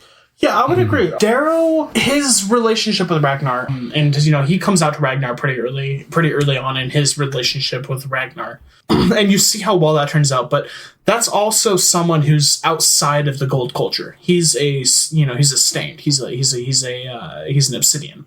So I almost think that, I don't know. I conflict a lot with my opinions on the specifics between him coming out to Ragnar, because like, I feel like some Stained would have been so loyal to Golds that they would have sold him out. But we have Ragnar, who's slightly different than the normal Stained, who's, just fucking all the pinks they possibly can and killing every single obsidian as they can, just as part of a game. And so you have Ragnar, who's slightly separate from that. He still takes part in a lot of that culture, but he's just very slightly different.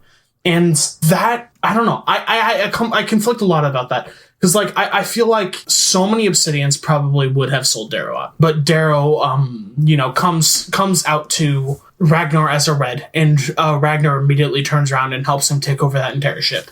So, like... Right. Big deal. He comes out to Ragnar before he even comes out to Severo, doesn't he? Well, or am I misremembering that? So what's so fascinating about that is actually Darrow doesn't come out to Severo. Severo accuses Darrow, right? So like that's sort of the basis of that side of the relationship, is that it's an accusation, and Darrow finally like melts down and agrees to it and understands, because obviously Severo knows, because he had the conversation with Ares / Fitchner already. And so like he knows what's going on, but it still feels like a kind of weirdly, I don't know, like comparing those two, it's so fascinating, because Severo is an accusation and Ragnar is an actual admittance finally. But he's admitting to a similar low color, which is weird. It's good for the revolution, of course, but it's different. I think the one with Severo is coming out under duress. Like he was, that wasn't his choice to come out to Severo there. I don't think. No, not at all. Severo really pushed him for it, but it's one of those moments where I don't even blame Severo, because it's one of those things that is so like serious in like a big part of the story that Severo, like he obviously hints that he knows, and all he wants is Darrow to be honest with him. That's all any of Darrow's friends want, is they want him to be honest with them. And things would have turned out completely differently if he had been honest with everyone. But you have Severo, who already knows. He's already talked to Ares. He's already seen all of this stuff, and he still loves Darrow. Like that's incredible. And that made me that is another thing upon the LGBT thing that made me realize, like, my friends aren't going to hate me. They're going to love me for who I am, because they know me for who I am. And you have this sort of thing where, Darrow comes out to Severo and he's still loved and appreciated and, cared for. And that's just incredible to me. And that inspired me a lot. I think it's a great narrative that kind of runs throughout the series, but it's a difficult concept to fully tackle in any amount of time. There's just so much under context, undertones that exist. There's also there's the complication of just Darrow and his, like we mentioned, untrustingness, but also his inability to kind of learn from experience in this arena. Like after he gets a positive reaction from both Severo and Ragnar, for what it's worth. Why do I keep saying Ragnar? It's because of my... I don't know. It's my rye. I have a Ragnar rye from Far North Spirits. I love it. It's a great rye, but I keep saying it. Ragnar. Anyway, he gets a positive reaction from both of them, and like they don't immediately cut him down, and they don't tell anyone. And he's still kind of a baby about talking to Mustang about it. And ultimately, maybe those feelings were properly placed, but he also kind of he attempted to tell her by bringing her to his mom's house, which is fucking crazy. Right. All right. So we've done a lot of talking around a lot of different things. And I feel like this book is so conducive to so many of the different things that we've been talking about. I feel like it would be natural to move on to talk about a question that I've posed internally. I want to pose to you guys is, if you could inhabit any other character's point of view throughout this novel, who would you choose and why? I think that Mustang would be my POV. Genuinely. Yeah. Okay. Because she is so separated from Darrow's POV for pretty much the entire book. And she sees a lot different than Darrow does. So, like, I want to know her exact thinking behind essentially everything she did and getting close to Octavia and all of that. I want to know all of that. Including the lunchroom scene where she's addressing the Earth Cook, of course. Because that's, like, proper cooking is the theme of the entire series. So, in this imperceptible Earth accent. Yes. Or very, very not, perceptible. Yeah. Unintelligible was what I was searching for. Gunning for. Yeah. No, I agree. I think especially in that moment, Mustang would have a difficult time, and that would obscure her view on the bacon egg scene that otherwise happens. Yeah, that's good. Okay, PJ, if you did choose a character. I've got two answers. One of them is real and what you're looking for in this question, but one of them is actually what I'm really interested in. And I'm going to start with the one I would really like to see for sure. Evie. Oh, that's a good I want to point. see the process of the radicalization into a terrorist cell and then the re-radicalization into a terrorist cell acting against the other terrorist cell. And then I want to see the vastness of the Jackal's torture layer. That's so interesting. I would have never guessed that was your answer. Me never. neither. But as far as the actual like contents of the book goes and who I would want to see it from, I think it's Fitchner. Because I think he has a unique perspective of seeing both Darrow in some earnest and the Sovereign in some earnest, and not just from the opposing points of views. He's kind of the middleman in all of this, and I think he has probably a lot of access to Octavia and might be able to see what makes her tick a little bit more than anyone else does. Interesting. That's so good, PJ. Good work. I'm just proud. We just it's the beer talking for PJ. Oh, also, I moved on to another beer. This one's out of your neck of the woods, kind of. So it's a collaboration with Fair State, which is a brewing co-op in Minnesota that I am a member of, and Burial Beer Company out of Asheville, North Carolina. Interesting. Asheville is not my neck of the woods. It's like 6 It's hours North Carolina, dude. Yeah, but it's so far. Like 6 hours is a long way inside of the same state. Even Crossing. That's fair. yes, You live half across the country from me. I just took a bunch of more If shots. it's in the same 22 state hours. as you, it's your neck of the woods. it's only 20. Shut up and give me this. It's only 22 Let me have hours. this one. You could drive it could. if you were determined enough in a day. Yeah, but I don't like you that much, and Well, I don't fuck want me then. No, yeah, great beer. It sounds like a great time. I'm following up with, at this point, a Voodoo Ranger, which is just classic. yeah. If If it's not clear, we took a little bit of a drinky break to go refresh our drinks a little bit. right. Yeah, I just took a bunch more shots of A bunch more shots? Did you just say? Yeah. Oh no! Quite a few. All right. Whoa, we're finishing out the episode strong. I just started chugging it, and like I'm on the verge of throwing up. Oh my god. Okay, well we've got questions to talk about. So if I were to choose a character, I think it would be most interesting to sit inside of Victor's point of view. Because she's been like, part of it is she's so blatantly honest, and we understand her as being a very honest character. But I'd want to see like her like back motivations to a lot of things, being like her justifying like, I've done this. Why is no one listening to me? I've done this. I've sacrificed. I've done this. this and that. Why does no one fucking trust me? Until Rogue stands up for her. And she's like, okay, well, he's a fuck, but like, yeah, what he said. I just think that would be an interesting perspective to track and follow. I mean, there's that one specific part where that's probably her internal monologue, but every other part is just, I want to fuck Darrow and go touch his penis. And that's it. That is the rest of the book. That's what it is. I don't know. That's what it is. Okay, so moving on from our character choices, what was your favorite sci-fi thing that we got here? Meaning like the metatextual, interesting component that we get in terms of like warfare, because I feel like that's actually all the cool shit that happened here. But maybe also like Orion and other things like that exist. Favorite sci-fi component of this story? Star shells. Star shells. That's a good choice. Even though they have such fucking massive flaws in not having a mechanical release. It does seem like a baseline problem. Yeah.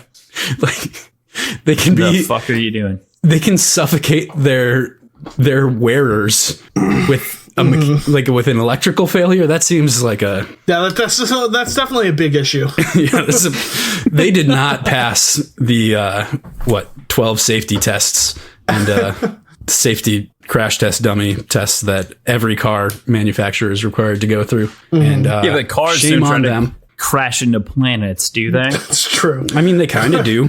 Cars. I mean, they don't fall from outer space. Right. They're not shooting for that. The Dukes of Tibb, Hazzard your car favorite. Tibb, your favorite sci-fi moment? My favorite sci-fi moment. That's a good fucking question. I still think that the pulse fists are like the most fascinating thing for me. That's fair. True. That's actually a good call. I think, especially inside of this, I think I would append your pulse fist moment with the crashing through the other, like the crashing into the Invictus and claiming it as the Pax, and sort of that whole thing where Severo also like shoots the other person with a pulse fist and melts them inside of their suit. Yeah, and everything else. Like that moment to me is so visual and visceral that it sits with me every time I think about like good scene writing. So I can't imagine a better moment. That's essentially the marriage of both of our answers. Yeah. Right. Yeah. It's beautiful. All three of our answers. It's beautiful. It's the pulse fist. It's a star shell. It's crashing into that spaceship, which was also like hinted at in the first couple of pages because Darrow wanted to launch himself into the starship. I remember episode 1 when we talked about that. I was pissed that I didn't get to see that happen. Yeah, and then you do, and like it's just so emotional satisfying. payoff. It's so good. Yeah, it's a good payoff. Yeah. No question. Okay, so moving on from that, what is our favorite scene or moment from this book? I would say the gala by far. Ooh, okay. The gala. Love what is that? The gala. It's just everything surrounding it. You know, the entire beginning of the book is leading up to the gala, and you have the meeting with the Jackal, and then the meeting with the Sons, and then you have the actual gala itself, and then the fight with Cassius, and it's just so much of this is compounding and coming together to create this epic fight between Cassius and Darrow. You have the jealousy of seeing Mustang on Cassius's arm. You have the anger of finding out that Io was pregnant. You have all of that coming together in one epic battle, one epic moment where Darrow is not only fighting in himself, he's also physically fighting Cassius. And that to me, and that's also showing, you know, it's a direct show of all the training he's got from Lorne. And that to me was the moment where I was like, holy shit, okay, this is where Darrow is absolutely a fucking badass. An absolute monster. No, Yes. I totally agree with you. Like he transforms in that moment. Definitely. He evolves. Definitely. Yeah. PJ, yours. The monologue from Ragnar to Mustang where he's talking about how he earned his scars. Oh, That's a good one. That's a good one. that's a good call. Yeah, that was I loved just getting some background, some more like fleshed out background on who this just beast is. Mm-hmm. That and like a lot of the progression of Ragnar, I think, are some of my favorite moments. Like when he screams, "I am a man," to that gold before fighting him. Karthai, right? He's a Karthai. I love the moment when Ragnar is given a razor. Yeah. And he kind of has that like, that forbidden realization where he's like, I shouldn't have this. But then it's such a powerful weapon in his hand that he's like, okay, fuck it. Like, yeah, that's incredible. So it says in that, I'm not going to look and find the exact quote, but it's something along the lines of, to touch this is death by starvation. So would the technical punishment be essentially banishment? Effectively, yes. Probably, yeah. I would assume so. Being banished, and you'll see more of a lot of the sort of obsidian stuff in book 3. Going forward. Okay. Yeah, kind of learn more about that. And so I think that it in itself will kind of, become a little bit more obvious as to what it's hinting towards. So I'm not going to get too super into that. It's a dangerous thing in general, obviously, for him to grab this. It's sacrilegious to some degree. And he comments on that immediately. So it's just the nature of like dodging kind of the A and B of it. So yeah, I totally agree with you. I think Ragnar's moment there is so good. I also think that Ragnar's entire story there is incredible. And also like him not only telling that moment, but his post of like saying all of those things and then also choosing not to fight Mustang in that moment is so vindicating in so many ways for the rebellion. It's so good. So to append that, I think my favorite scene or moment inside of the entire novel comes down to, I feel like I'm constantly stuck on the moment where Fitchner reveals himself to Darrow and lashes out, and Darrow like kills Karnas and like ships him out the side. It's all so obvious, but I think the better moment is the one in which Darrow is confronting Pliny and Lorne is sitting there with his razor extended saying, I'll kill everyone in the room if you get within 2 meters of Darrow. And one of the other ghouls like gets closer and Lorne calls down. He stabs him. No. One of his friends stabs him. Right. One of his friends stabs him. Sorry. Didn't imply that. But like all of that scene to me is just perfect. I can envision that incredibly, and it sticks in my head as a perfect cinematic moment. 2.3 meters. Close. Yeah.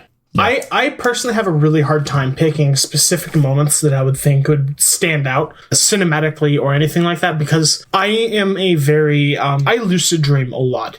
So what tends to happen is I'll read a section of a book and then I'll go to sleep and I will dream everything that happens that I read. And so I already pretty much have all of the movies, or not movies, all of the books played out like movies in my head through all of this. So like, I can absolutely see where you're coming from that. Yeah, that tracks. So that's going to wrap up our general summary. Now we've got a lot of questions for PJ to pose here.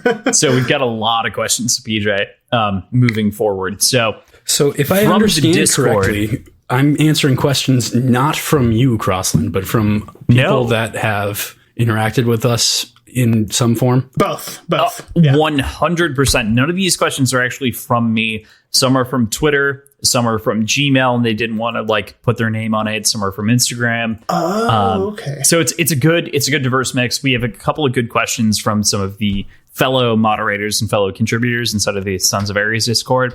The first one I'm going to lead off with is from Blood Silver, who's also a moderator. Do you think in the end Mustang turned on Darrow? No, I don't. I think that would have been much more obvious if she had. And also there was the comment and conversation between Cassius and the Jackal when Cassius gets there asking where Mustang is. Yeah. So clearly like they don't know that, like they don't know where she's at. They know that it's a fight between, and also asked if she was tipped off.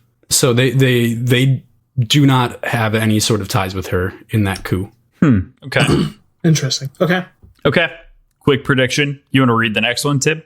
Yeah, sure. From Celine, the Discord's resident morality junkie. Do you think the Jackal planned this all along, or do you think he only started planning it once he found out about it, Darrow? I think he probably planned for something. No, actually, I mean, this whole thing, there would have been nothing to plan before him finding out about Darrow, because that was before the Iron Rain, and this celebration is his victory or his triumph from the Iron Rain. So I don't think he was planning on being Darrow's friend. I'm sure he was planning some sort of.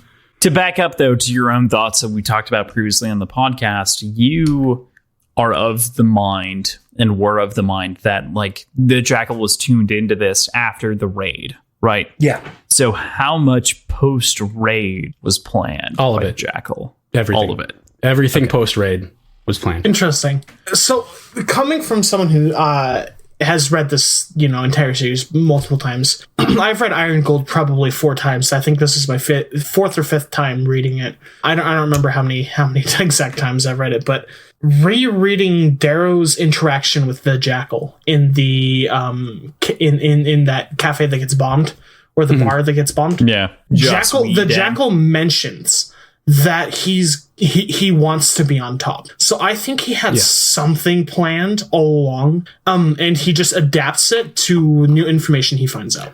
Right. Yeah.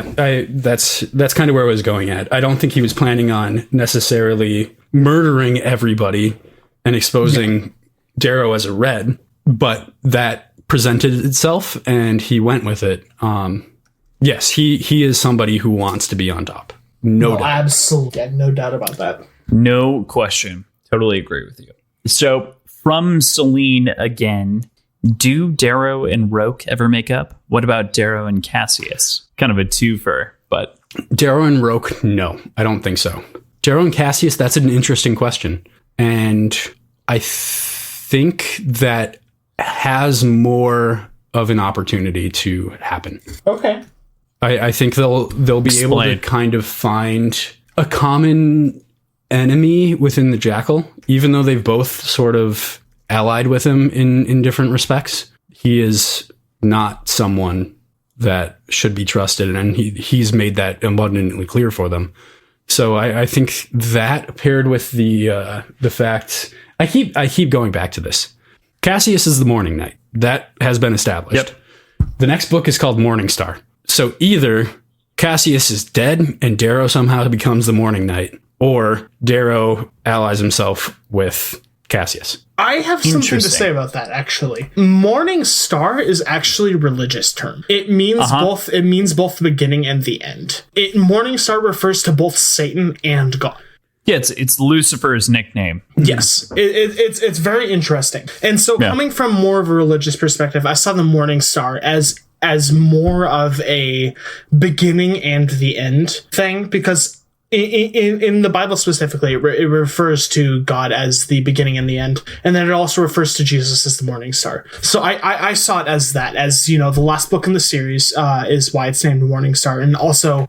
The Morning Star is also like the blood instrument that we think of maces as for the most part. Like Morning Star is blunt mace. Right. It's a weapon. So I'm to be wielded. I'm not trying to invalidate any of that, but I think it'd be... You're reading morning to morning directly. I think it'd be not ignorant, but naive to think that Pierce Brown wouldn't have some sort of double entendre there. No, I absolutely think he has some sort of double entendre in there. And I think he's putting a lot more into the names of the books than a lot of us originally think until after we read the book. Mm-hmm. Of course. Yeah. At least for a couple of the books. Obviously, like Red Rising is pretty fucking obvious. That's true. And then Dark Age is also like, it's a dark age. It's in the name. But like, oh boy, is it. Yeah. So like, I think Pierce Brown is pretty obvious with what he's naming them for, but I definitely think I read a lot more into Morning Star than maybe some people would have. Okay. It's fair. But yeah, I think there is potential for mending with Cassius. It's fair. Okay.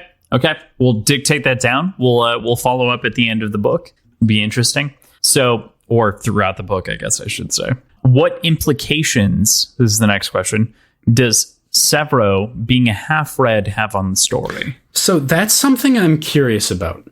His mother was carved and modified. Right. Yep. His genetics are probably pure red or pure gold. Maybe. That's Not interesting. necessarily, because her eggs are still red. Her womb was modified to be able to birth and hold a gold. But also, her eggs were modified to be compatible with golden seed. By text in this book, yeah. Agreed. So that it's an interesting question, but like, what implication does that have in the larger story? I guess is where I jump onto it. I think it gives Severo at least his own internal reason for being on Darrow's team and his own motivations outside of being Darrow's friend to participate in this uprising. But I mean, that's kind of moot since his father was just brutally murdered. So that's probably motivation enough. I would think. What other implications? I think it'd be cool to see some interactions between him and actual red people going forward, whether it be high reds or low reds, or within the Sons of Ares, or just on the street if he walks past a red person or on a ship. His demeanor and the way he interacts with lower colors in general, I think, is going to shift a little bit. I wonder if he's going to stop sleeping with pinks altogether now. Interesting. Because there was that Severo conversation after he talked to Darrow about him being a red, where he said, does this mean I can't fuck pinks anymore or sleep with pinks anymore? I can't remember exactly how he said it, because I'm going to. But I wonder if that changes with this sort of perspective shift. It's fair. That's actually a really good point that I hadn't considered, is especially the pink thing. Yeah. Because I think that like he, for the most part, like kind of separates himself from that innately. He's not like a pixie traditionally, as we think about them within the gold culture, or even a bronzy. But like he also like maybe does, and we don't like see that from Severo's perspective. It's interesting. Right. Yeah, I never thought of Severo as sleeping with pinks. I don't know why. He does say that, though, doesn't he? No, he does. You're right. You're right. Correct. You're absolutely right about that. I just never made that connection. Yeah. For some reason or another. Yeah. No joke. Good read there, PJ. No, Reading absolutely. between the lines. This is why we're bringing in the newbie. It's not to, like, in between. It's educate literally us. one of the lines. Well, I know, but like the rest of us didn't pick this up. Meaning 2 out of the 3 people on the call who read the book multiple times. This is proof that I am now the expert and you're the novice, and we are switching sides. I am leading this podcast now. So false. So false. We're starting back over. So, hey, this is PJ. A final question for the PJ that's trying to take over the podcast like some kind of, I don't know, red uprising, imagining that he's as good as I am. The final question is, where is Mustang among all of the end of the story? Where's she? What's she doing? What she's up to? What's she think? There is a time gap, and I've thought a lot about this, actually. And Darrow, I don't think explicitly says he doesn't know where Mustang is. All he says is that he wishes she was here during the triumph. Sure. Yep. Right. It'd be so much easier if Mustang was next to me, blah, blah, blah, blah, blah. He never explicitly says anything about not knowing where she is. So I'm curious if she's doing something for the cause. Like if she's been converted to be working with the Sons of Ares at this point, and is doing something with the triumph being the distraction for her mission, whatever it might be. Well, apart from her holding a gun to Darrow, what do you think her reaction was to Darrow being a red? Overwhelming. It was clearly overwhelming. The fact that she walked away and went back to the ship and dropped off her clothes with the tracking beacon instead of just going in and shooting him dead where he stands means that she had to think things through. And I'm coming around to that, Crossland. I know you and I had some pretty in-depth conversations about that. I'm not sure how much of it made it to air. Yeah, we did talk about that at length. So yeah, but I am coming around to your point of view on that a little bit more. That's fair. So I think it's pretty heavy confliction and a lot of realization probably for the weirdness that has been Darrow since she met him. Probably some crazy... It depends on how much she knows from that carving video. She does know that that mine is where Persephone's song came from. So I'm wondering if she'll make the connection between him and Io on her own in that moment. That's a good point. Does he ever actually tell her in Golden Sun No. that Io was his wife? I don't think No. so. I don't think he does. Not at all. So that's something that she probably would have had to assume. That's He tells someone, though. He talks to someone about it. probably Severo or Ragnar. I think he mentioned it to Ragnar. Yeah, I think okay. Ragnar is the right answer there. Thinking about having a relationship, like a romantic sexual relationship with someone, where you think, you know, you're their main person, and then learning that they had a previous relationship in which someone died so spectacularly, for lack of a, you know, better word. They were a martyr. Yeah. They're a martyr. I meant spectacular as in, like, you know, it's so publicized. It's so shown. Yeah. Right. I cannot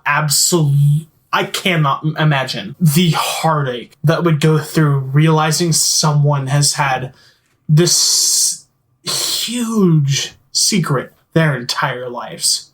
And Totally. like the entire time you've known. I cannot imagine that. So, like, her reaction with her pulling a gun on him, to me, is far more than natural. I don't know how I would have reacted. I still don't know. I cannot imagine. Yeah. Yeah. It's definitely a lot to process. I don't know. It's There's a lot almost there. like imagining one of your best friends was actually a monkey in their previous life and had been transformed into a human to infiltrate our society. Like, how would you react to Fair. Man, that's actually like kind of a fair comparison. It seems so outlandish, but it's, I don't know, considering PJ or my buddy Bill or, you know, anyone else, like, I couldn't imagine either of them being in kind of a similar circumstance to Dara and like needing to come up and like figure that conversation out with someone like me. If I'm on the outside of that, like being like, oh shit, I don't know what I can do, but I'll lend my hand to like try to ensure that you do that. Ha ha ha ha! How funny would that be? Ha ha ha! Are you a robot? I'm definitely not a chimpanzee that's been carved to be the peak human form. Our final question before we move into our outro and into next week. Final thoughts on the book. Give it your post-mortem on what you thought of the book. Wasn't this PJ the first. first question? I know, but like going through the conversation, do you have other thoughts going forward? Anything else? Anything else that we missed? So I think the biggest thing that I'm taking away from this is that there is so much more to this book that I didn't catch. And clearly there is so much more that you guys haven't caught on your multiple read-throughs also.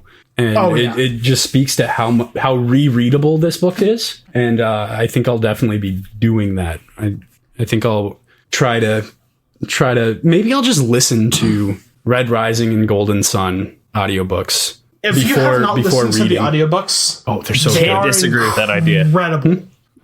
You disagree with that idea? No, I can't disagree with that idea. It's the best. Yeah. That's why I The listened to audiobooks it. are I great. listened to it the first time. Yeah, they're so good. Yeah. So I think I might listen to Red Rising and Golden Sun.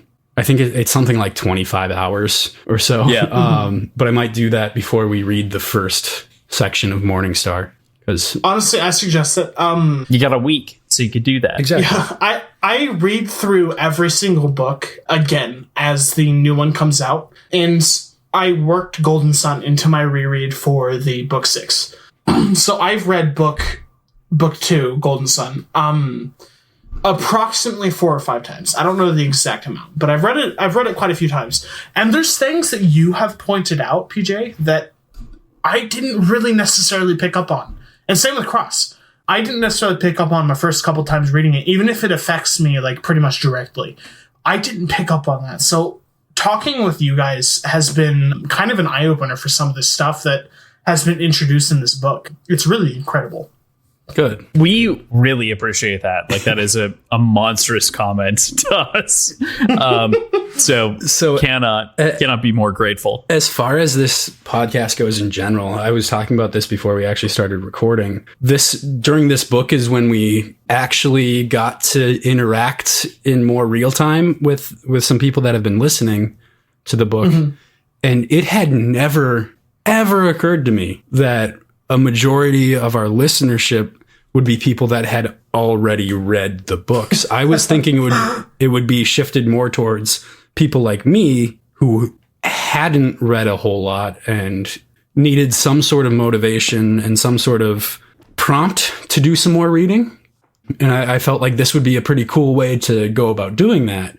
But hearing that like people like listening to my insights, having not been spoiled by the rest of the book series so far, was really cool to hear. So I appreciate you bringing that up too earlier. No, I love living the books again through another person. And so I have such a love for watching people read through the book again, or like read through the book for the first time, because as someone who's already gone through that first time and, the second, third, fourth, fifth, for the majority of the books, it's really, really fascinating seeing another person be able to come through the entire series and have viewpoints that I didn't pick up on. Because, you would almost subconsciously assume that someone who's read the book 3 or 4 times would pretty much already know every single subconscious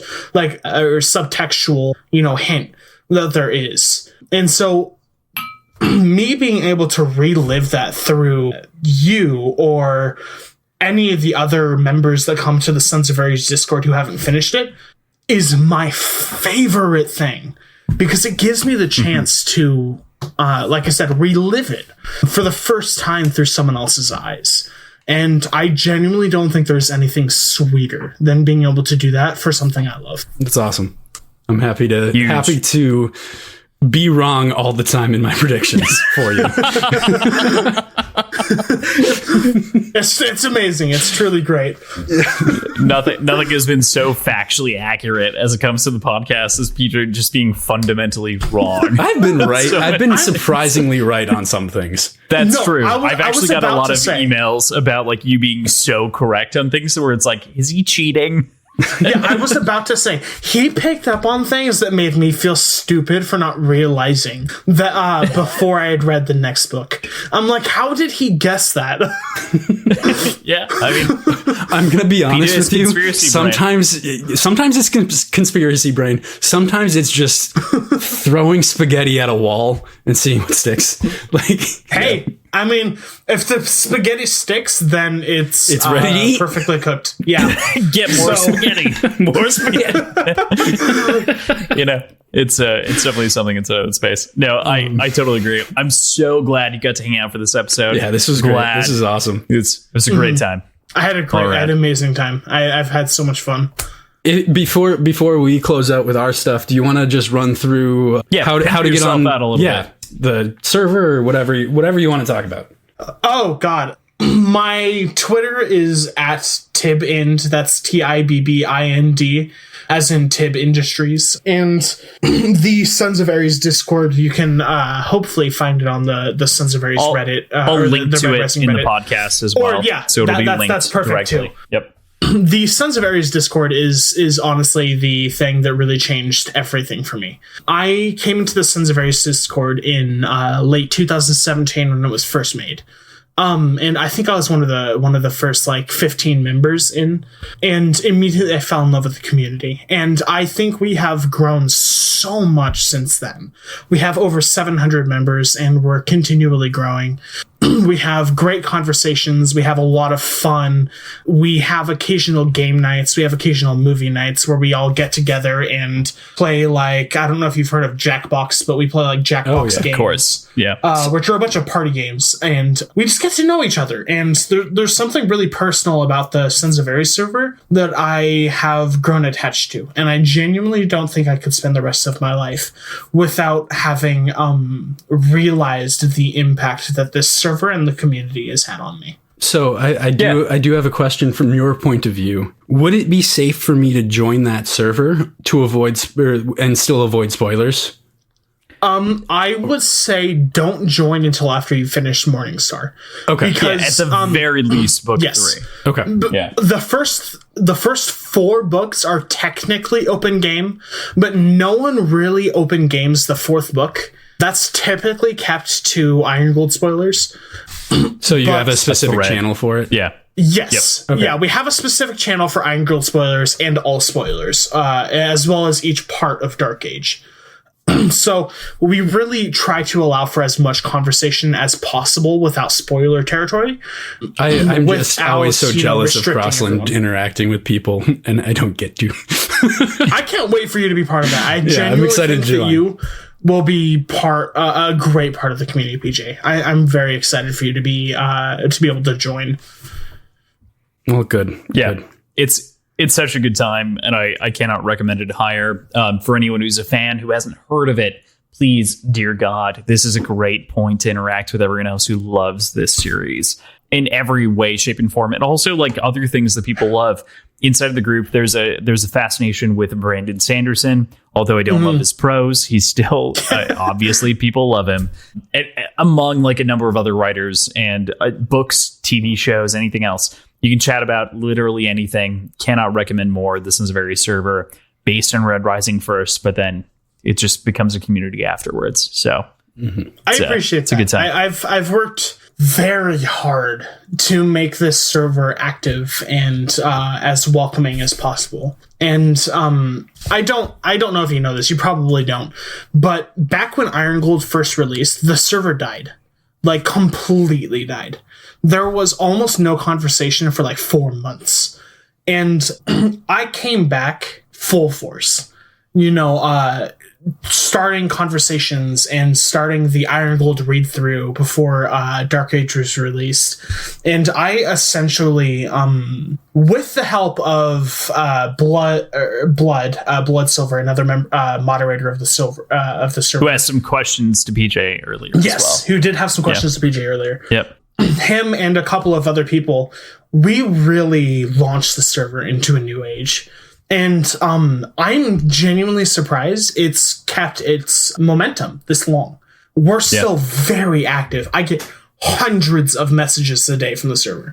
And it's so much fun and so much activity that I do not know where my life would be without this server. I absolutely love it. I mean, in fact be told, you are the sovereign of the server, so you're in charge of the whole shebang. To be fair, I am rank number 1 on the server, so I have the absolute most activity out of anyone there. Did you create the server, or did you inherit it? I did not, actually. Morning Night owns the server. I'm just a moderator. Okay. I don't have any grip on the actual lifeline of the server. I'm just a moderator, and I only got there because of the Iron Gold read through. But Tibb is the prolific member of the pretty much. I hate to all the moderators are great. Let's not down talk anyone. All the moderators are amazing. Morning Night, Dio, Blood, and me. That's the 4 moderators currently. We're currently looking for a couple more, but all of us we're pretty active. We try to keep it in as much conversation as possible, and I like to think that I'm pretty friendly. I'm very open. I'm very, accepting of pretty much the majority of lifestyles. And I like to be as welcoming of a person as possible because I know how conflicted my viewpoint was. Wouldn't have guessed that at all. You seem very bigoted, not open. very like closed-minded. I'm such a bigot. Oh my god, you have Such no a idea. piece of shit. Tibb is just a piece of shit. When new people join and they're like gay, I'm just totally off on them. Oh my god. You went way further than we were going. So, Tibb, final note. If anyone needs to find you, what's the best way to do so outside of hiring Liam Neeson? Well, the best place to find me would be either Discord, Twitter, or Instagram. My Discord is Tibb, that's Tibb, hashtag 8535. So you can add me on Discord. I pretty much add everyone back because of my status as a moderator. I'm pretty much adding pretty much everyone. So you can reach me via there. You can reach me via Instagram, which is Tibb_animations. That's TIBB_animations. And that's with an S. I post a lot of... Actually, I don't post much on my Instagram, but what I do post tends to be my art. And Which that is sort good of thing. for the record. At the Yes. record show. I appreciate that. I don't think it's good, Yeah. but I do a lot of dice making. I do a lot of drawing, a lot of painting. Pretty much everything art related, animation. Obviously, that's what the account is named after. I love 3D animation and modeling, that sort of thing. So I'm trying to get a lot more into that. But Twitter is at TIBBIND. That's Tibb Ind, as in Tibb Industries. And I post quite a bit more on there. I'm definitely a lot more active on my Twitter. And I will respond to any tweets or DMs. Fantastic. Super cool. So glad to have you. Thank you for coming on our show. This was awesome. It was actually such a good time pleasure. to talk through all this shit. So Such I had a a great pleasure. time. I've been very honored with being invited and being a very welcome guest. I felt so welcome here, and you guys are amazing. So this is such a fun experience. Good to hear. So cool. So with that, we move into next week. So the entire rest of this week is going to be slam packed. On Thursday, obviously, you're getting a special episode, which is this episode. You've already listened to it. And then on Thursday, you're going to be getting 2 episodes. The first episode is going to be an episode with PJ and I talking about Morningstar and our intro to the book and our thoughts on a couple of different characters that will live or survive or otherwise, as well as the short story episode that we talked about for the last couple of episodes, which is Desert Sun by Pierce Brown, as a part of From Another Perspective, which is a novel that details a couple of different short stories inside of the Star Wars universe, of which Pierce Brown was invited to write one about Biggs Darklighter. So we're going to be talking about that. If you have been listening to us for a while, another person in that book is Chuck Wendig, who wrote Product Placement, which we also featured on the show. So yeah, and he's also written a brilliant trilogy inside the Star Wars universe that leads up to Episode 7. Interesting. So I would highly recommend that series to nearly anyone and everyone. And also, like, one of the characters is inside of The Mandalorian, so just let that live. It's pretty good. I've read it. It's so good. Yeah, Cobb is such a good character. Anyway, that's where we'll leave you for the week. Continue to refer us to any of your friends and anyone else that you think might be interested. Please, dear God, leave us a review on any of the podcast networks that you like. Subscribe where you follow us. Anything that you listen to, any feedback that you give us, we love and adore. We will talk about it. We appreciate it so much. As dictated by Tibb throughout this episode, like, we get a decent amount of feedback that's indirect. All the direct feedback would just feed us back more into, like, us commenting on it throughout the episode.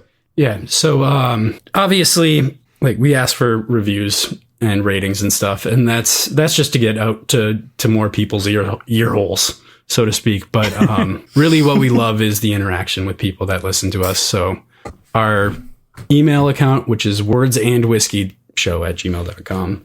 Our social media at Words Whiskey Pod on both Instagram and Twitter. Anytime we have interaction, it's always a lot of fun. Any sort of questions you have for us, any sort of like comments, whatever, we are happy to hear anything you've got to say. Please have a great day. Yeah. Sorry that you're done with Golden Sun, like I am. We're super sorry that you're out of books to read until the next book. It's going to be super exciting. You can continue on and read. I can't, because Crossland is a dictator and he won't let me read it until I record the intro episode. You deserve that pain. You deserve that pain.